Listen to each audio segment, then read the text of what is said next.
எல்லோருக்கும் வணக்கம்.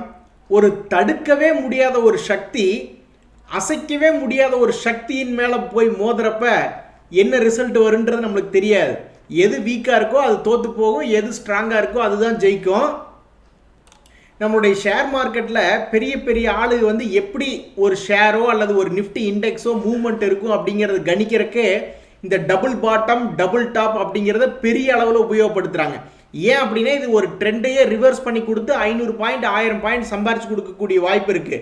Double bottom அப்படிங்கிறது என்னென்னா, இங்கே பார்த்தீங்களா, இப்போ உங்களுக்கு ஒரு தடவை பாட்டம் வர்ற மாதிரி வருது கரெக்டாக, மறுபடியும் ஒரு பாட்டம் வருது, இது ஒரு பாட்டம் இது ஒரு பாட்டம், 2 பாட்டம் ஆச்சுங்களா, மறுபடியும் மேலே போச்சுன்னா அது உங்களுக்கு டபுள் பாட்டம் அப்படின்னு சொல்லலாம். அப்போ இது வந்து ஒரு நெக் லைனாக வச்சுக்கிட்டு இந்த டபுள் பாட்டத்தை தாண்டும் பொழுது நல்ல மார்க்கெட் மேலே வரும் அப்படிங்கிற ஒரு நம்பிக்கை.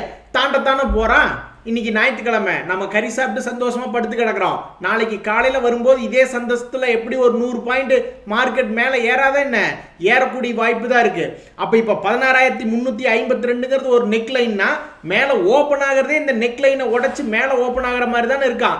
பட் இருந்தாலும் ஒரு கன்ஃபியூஷன். டபுள் பாட்டமும் நம்ம ஷேர் மார்க்கெட்டில் போட்டிருக்கான், அடுத்து டபுள் டாப்ஸ் அப்படின்னு சொல்றதும் போட்டிருக்காங்க. இங்கே பாருங்க, காட்டுறேன் பாருங்க. டபுள் பாட்டம்க்கு எந்த அளவுக்கு மரியாதை கொடுக்குறாங்களோ அந்த அளவுக்கு டபுள் டாப்புக்கு மரியாதை கொடுக்குறாங்க. டபுள் டாப்புங்கிறது எப்படி, மேலே இந்த இடத்துல ஒரு டாப் வந்திருக்கான், மறுபடியும் எம் ஷேப்பில் இறங்கிட்டு மறுபடியும் இந்த இடத்துல இன்னொரு டபுள் டாப், ஸோ 2வது டாப் போட்டிருக்கான். 2வது போட்டு அது இப்படியே கீழே போயிருக்க வேண்டியது இந்த நெக் லைனை உடைச்சு.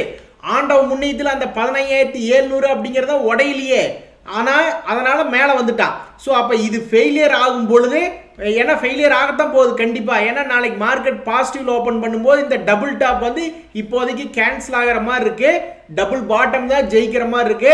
பார்க்கலாம்.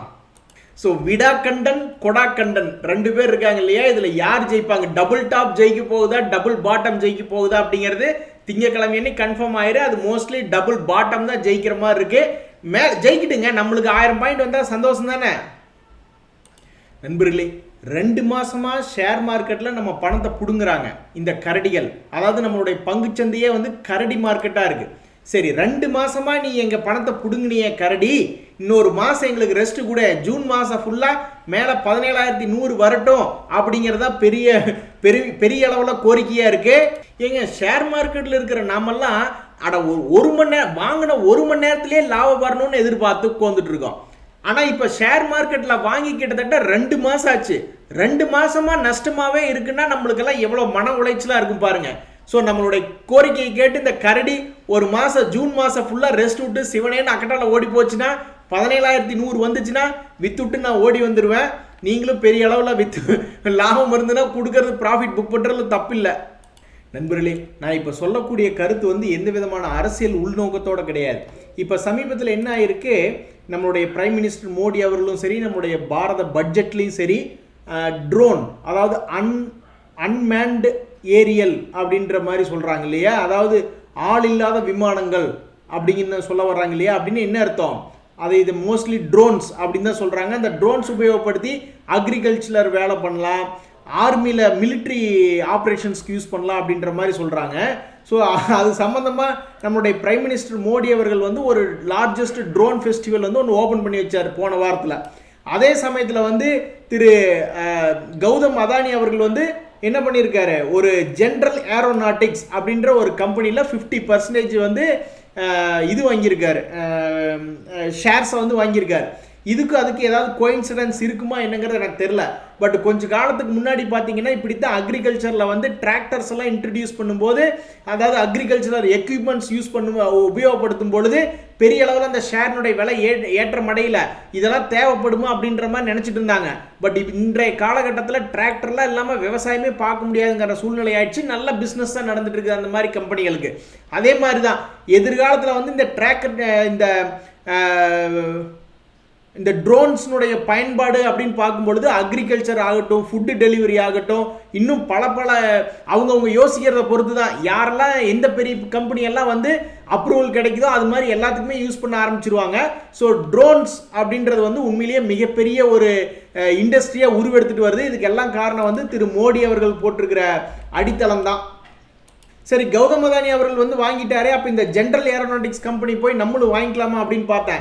இது ஷேர் மார்க்கெட் இல்லை, அதனால இந்த சமயத்தில் ஷேர் மார்க்கெட்டில் ஃபேமஸாக இருக்கிற சில ட்ரோன்ஸ் ரிலேட்டட் கம்பெனி, அதை ட்ரோன்ஸ் தயாரிப்பாங்க. இல்லைன்னா நிறைய பேர் வந்து ட்ரோன்ஸ்க்கு அவங்களுக்கு சம்மந்தமே இல்லை, ஆனால் அவங்க போய் ஃபாரின்ல இருக்கிற ட்ரோன்ஸ் கம்பெனியோட போய் ஜாயிண்ட் வெஞ்சர் போட்டு விலைக்கு வாங்கிக்கிறாங்க, அல்லது அதுக்கு உண்டான சாஃப்ட்வேர் சப்ளை பண்ணுறாங்க. அந்த மாதிரி ஃபேமஸாக இருக்கக்கூடிய கம்பெனிகளை இப்போ பார்க்கலாம்.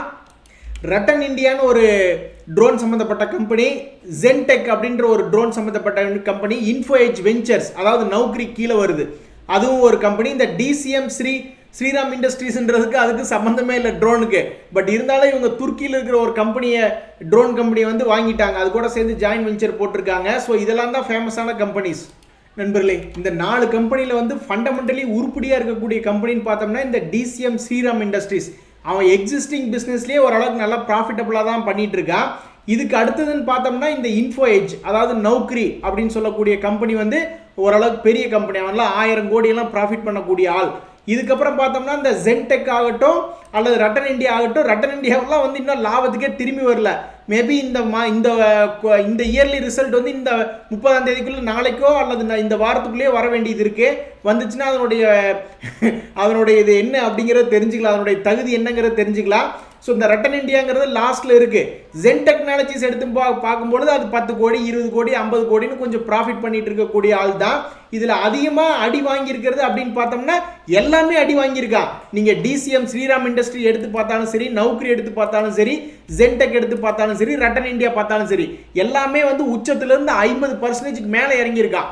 இதில் நீங்கள் ஏதாவது பெட்டு கட்டணும்னு நினச்சா என்னை பொறுத்த வரைக்கும் நௌக்ரி அல்லது DCMshriramind இண்டஸ்ட்ரீஸ் அப்படின்றது மேலே பெட்டு கட்டினோம்னா ப்ராபப்ளி குயிக்காக டபுள் ஆகக்கூடிய வாய்ப்பு இருக்குன்னு தான் நான் நம்புகிறேன். மற்றபடி இந்த Zentech ஆகட்டும் Rattanindia ஆகட்டும் ரொம்ப சின்ன கம்பெனிகள். அதுலேயும் இந்த Rattanindiaன்றது வந்து இப்போ வரைக்கும் லாபமே பண்ணாதான் நீ உண்டு, அவனுடைய ரிசல்ட் இனி வரப்போகுது. வந்துச்சுன்னா நான் மறுபடியும் இன்னொரு அப்டேட் கொடுக்குறேன். அதாவது கௌதம் அதானி கண்ணில் வந்து அது ஏதோ தெரியுது, ட்ரோன்ஸ் வந்து ஓரளவுக்கு லாபகரமாக வரலான்னு. அதனால தான் அதுக்குள்ள அவர் இறங்கியிருக்கார். அவர் இறங்கியிருக்கிற சமயத்திலே நம்மளும் போய் இறங்கி அதானிக்கு லாபம் வந்தால் நம்மளுக்கு வரும், இல்லைன்னா அதானிக்கு நஷ்டமாகும் பொழுது நம்மளுக்கு நஷ்டமாகும். அதுக்கடுத்தது M&M ஷேரில் ஒரு அருமையான வாய்ப்புங்க, அதை நம்ம மிஸ் பண்ணிட்டோம். M&M ஷேரினுடைய ரிசல்ட் வந்து சூப்பராக வந்திருக்கு. அதாவது இந்த M&M ஸ்டாக் வந்து 4 மடங்கு லாபம் அதிகமாக சம்பாதிச்சிருக்குங்க. போன குவார்ட்டரில் 1292 கோடி லாபம் பண்ணியிருக்காங்க. நம்ம இதை பார்த்துட்டு உடனே நான் ஓடி போய் சார்ட்டை போட்டு பார்த்தேன், இந்த ஸ்டாக்கு கீழே இருந்தால் போய் வாங்கிக்கலான்னு. அவங்களுடைய வேலையை பார்த்தீங்களா, கீழே வந்து 660 ரூபா வரைக்கும் போயிட்டு, அதாவது மேலே 950 ரூபாயிலிருந்து கீழே போயிட்டு மறுபடியும் ரெக்கவரி ஆகிட்டான். Share market Nifty index recovery ஆகிறதுக்கு முன்னாடி இவன் தான் ஃபஸ்ட்டு ரெக்கவரி ஆகிருக்க M&M. ஸோ இதுலேருந்து என்ன தெரியுது, நம்ம சில நல்ல ஸ்டாக்குகளை செலக்ட் பண்ணி வச்சுக்கிட்டு எப்பெல்லாம் கீழே போகுதோ அப்போ கொஞ்சம் ஒரு அட்டெம்ப்ட் எடுத்து பார்க்குறது நல்லது அப்படிங்கிறதா தோணுது. நண்பர்களே, இந்த சூழ்நிலையில் தான் நான் விப்ரோ பற்றி பேச விரும்புகிறேன். விப்ரோவும் அதே மாதிரி தான், மேலே 722 ரூபா இருந்துட்டு நல்ல லோ லெவலில் வந்து இப்போ 466 ரூபா இருக்கான்றான். என்னுடைய கணிப்பு கரெக்டாக இருந்தால் இது ஒரு நல்ல ஷேர் தான். இங்கிருந்து குடுன்னு ஓடி போய் 550 ரூபா இன்னொரு 3 மாதத்துக்குள்ளே வரலாம் அப்படிங்கிறத என்னுடைய கணிப்பு. ஏன்னா இது ஒரு சென்டர் பாயிண்ட்டாக வச்சுக்குவோம், 600 ரூபாயை சென்டர் பாயிண்ட்டாக வச்சுக்கிடுவோம். மேலே ஒரு ஸ்விங் ஆகிட்டான், கீழேயும் அதே மாதிரி ஒரு ஸ்விங் ஆகிட்டு மறுபடியும் சென்டர் பாயிண்ட்டுக்கு ஏன் வரக்கூடாது அப்படிங்கிறத என்னுடைய கணிப்பு. குடுன்னு 560 ரூபா இன்னொரு 3 மாதத்துக்குள்ளே வந்தால் கீழே கமெண்ட்டில் பதிவிடுங்க. நண்பர்களே, அடுத்தவங்களை உதவி பண்ணுறதுக்கு சின்னால் பெரியாள் அப்படிங்கிற அவசியம் இல்லை. கோயிலில் போகிறோம், திடீர்னு நம்ம என்ன லட்சாதிபதியா இல்லை, இருந்தாலும் ஒரு 10 ரூபா நம்ம போடுறோம்னு வச்சுங்களேன். யாராவது ஒரு ஏழ்மையாக இருக்கிறவங்களுக்கு சில பேர் பணம் இருந்தும் போட மாட்டாங்க. அந்த மாதிரி தான் Goodyear டயர் அப்படிங்கிறது வந்து ரொம்ப சின்ன கம்பெனி. அவன் என்ன பண்ணி வச்சிருக்கான் பாருங்க, 100 ரூபா ஒரு ஷேருக்கு டிவிடெண்ட் கொடுத்து வச்சிருக்காங்க. அதனுடைய ப்ரைஸை போய் நான் இப்போ பார்க்குறேன் 947 ரூபா இருக்கான். இந்த 100 ரூபா உள்ளே வரும்போது இது ஒரு அப்நார்மல் டிவிடெண்ட். அப்போ அந்த அப்நார்மல் டிவிடெண்டுக்கு ஏற்ற மாதிரி ப்ரைஸ் கண்டிப்பாக அட்ஜஸ்ட் ஆகிடும். இது F&Oவில் இருந்திருந்தாலும் அது ஆயத்தான் போயிருந்திருக்கும். பட் இது F&Oவில் இல்லை, Goodyear F&Oவில் இல்லை தானே. இதுக்கு ஒரு இடம் வெரிஃபை பண்ணிக்கிறேன். நல்ல வேலை இது F&Oவில் கிடையாது. ஏன்னா F&Oவில் இப்படி நாட் ஆர்டினரி டிவிடெண்ட், இந்த மாதிரி 5% மேலே கொடுக்குற டிவிடெண்ட் வந்து எல்லாமே வந்து ஆர்டினரி டிவிடெண்ட் கிடையாது. அதனால் அதுக்கு தகுந்த மாதிரி F&Oவிலேயே வந்து MTMமும் சரி, ஆப்ஷன்ஸ் ஸ்ட்ரைக் ப்ரைஸும் சரி, நம்ம 100 ரூபா ஸ்ட்ரைக் ப்ரைஸ்க்கு எடுத்துருப்போம். அவன் ஆட்டோமேட்டிக்காக அந்த பர்சன்டேஜை கணக்கு பண்ணி 85 ரூபா ஸ்ட்ரைக் ப்ரைஸாக நம்மளை மாற்றி விட்ருவானுங்க. அது மாதிரி சில சேஞ்சஸ்க்கு நடக்கும். இருந்தாலும் அவன் பண்ணியிருக்கிற வேலை பாருங்களேன், 100 ரூபா டிவிடெண்ட் கொடுத்துருக்கான் 947 ரூபாய்க்கு. இதை பேஸ் பண்ணி அவன் 100 ரூபா கீழே போனாலும் ஒன்றும் பிரச்சனை இல்லை. ஏன் அப்படின்னா 949 கீழே 849 ரூபா வந்ததுன்னா மறுபடியும் சப்போர்ட் தான். சப்போஸ் இதை பிரேக் அவுட் ஆகி மேலே போறான்னு வச்சுங்க, 950 தாராளமாக 1300 ரூபா வரைக்கும் போகக்கூடிய வாய்ப்பு இருக்கு இந்த ஸ்டாக். ரவீந்திரன் அப்படின்ற ஒரு சப்ஸ்கிரைபரு அவர் என்ன கேட்குறாரு, 1 லட்சம் சப்ஸ்கிரைபர் வரும், அதுக்கு என்ன ட்ரீட் வைக்கிறீங்க அப்படிங்கிறாரு. இங்கே பாருங்க, ஃபர்ஸ்ட் ஆஃப் ஆல் நம்ம சேனல் 1 லட்சம் சப்ஸ்கிரைபர் வரைக்கும் எப்படியும் ஆகஸ்ட் செப்டம்பர் மாதம் ஆயிரும்னு தான் நான் நினைக்கிறேன். ஏன்னா நம்ம பெரிய அளவில் ப்ரொமோஷன் பண்ணுறதில்ல நம்மளுடைய யூடியூப் சேனலுக்கு.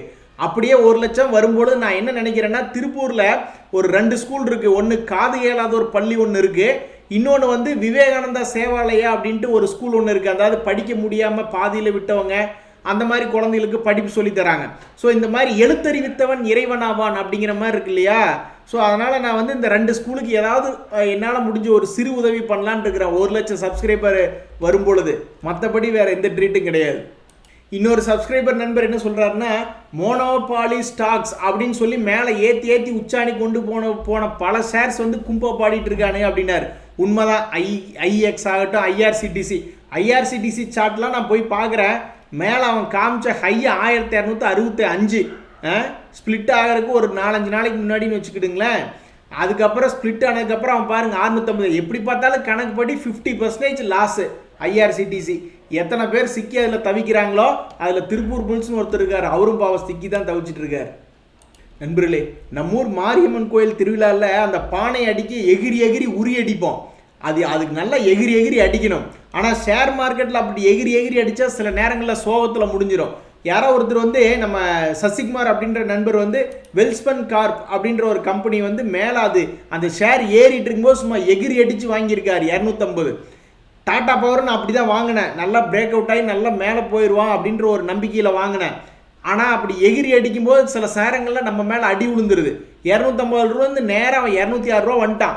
என்னை பொறுத்த வரைக்கும் அவன் சப்போர்ட் 160 ரூபாயில் ஒரு சப்போர்ட் இருக்குங்க. 160 ரூபாய் தொட்டானா மறுபடியும் 250 ரூபா வரக்கூடிய வாய்ப்பு இருக்கு. அந்த 160 கட் பண்ணிட்டான்னா அப்புறம் உங்கள் மனசை நோகடிக்கிற மாதிரி ஏதாவது ஒரு வேலை பண்ணுவான். 100 ரூபா போனாலும் போயிடுவான். ராஜேந்திரன் ஒரு நண்பர் ஒருத்தர் என்ன கேட்குறாருன்னா, எல்ஐசி உண்மையிலேயே 70,000 கோடி மக்களுக்கு நஷ்டமா, அதை வாங்கினவங்களுக்கு நஷ்டமா? ஏன்னா அது இஷ்யூ பண்ணதே 25,000 கோடி தானே அப்படின்ற மாதிரி கேட்குறாரு. நான் ஒரு கருத்து சொல்கிறேன், அது உங்களுக்கு ஓகேன்னா ஓகே, இல்லைன்னா நம்ம எதாக இருந்தாலும் பேசி தீர்த்துக்குவோம், ஒன்றும் பிரச்சனை இல்லை. நான் இப்போ ஒரே ஒரு கருத்து மட்டும் சொல்கிறேன், அது கரெக்டாக இருக்கணும்னு அவசியம் இல்லை. பட் நான் என்ன சொல்ல வரேன்ற சொல்கிறேன். எல்ஐசி அப்படின்ற ஒரு பொது சொத்து, ஜென்ரல் பப்ளிக்னுடைய சொத்து. ஆனால் அதுக்கு ஓனர்னு பார்க்கும்போது கவர்மெண்ட் ஏதாவது ஒரு ஓனர் தானே இருக்க முடியும். பொதுவாக எல்லா மக்கள் பேர்லையும் இருக்காதுல்ல. ஸோ கவர்மெண்ட்டினுடைய ஓனர்ஷிப் எல்ஐசி அப்படின்னு இருந்தது. சரி, ஓகே. இதுக்கு முன்னாடி இதை இஷ்யூ பண்ணுறதுக்கு முன்னாடி இது ஒரு உதாரணத்துக்கு சொல்லுவோமே, 1.70 லட்சம் கோடி 70,000 கோடி இதனுடைய சொத்தின் மதிப்புன்னு இருந்தது இஷ்யூ பண்ணுறதுக்கு முன்னாடி. அப்புறம் கவர்மெண்ட் என்ன பண்ணுது, இந்த எல்ஐசி கொண்டு நான் இஷ்யூ பண்ணுறேன், 95% இன்னும் என்ன கவர்மெண்ட் பேர்லேயே தான் இருக்கும், மீதி 5% பொதுமக்கள் ஃபாரினர்ஸ் எல்லாமே வாங்கிக்கலாம் அப்படின்ற மாதிரி சொல்லியிருக்காங்கன்னு வச்சுக்கிடுங்களேன்.